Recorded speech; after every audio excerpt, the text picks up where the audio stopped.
ஆண்டவருக்கு இந்த ரெக்கமெண்டேஷன்லாம் பிடிக்காது. நான் தெரிந்து கொள்ளப்பட்டவன் எங்க இருக்கிறான்?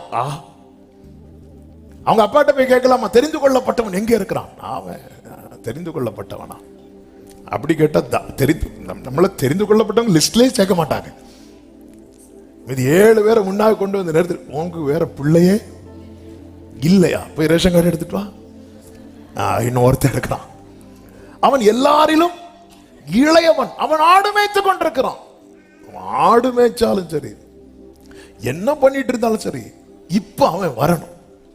ஏன் வரணும்? ஏன்னா அவனுக்கான தைலம் இந்த கொம்புல நிரப்பப்பட்டு விட்டது. ஹல்லேலூயா! நீ தெரிந்து கொள்ளப்பட்டவனானால்,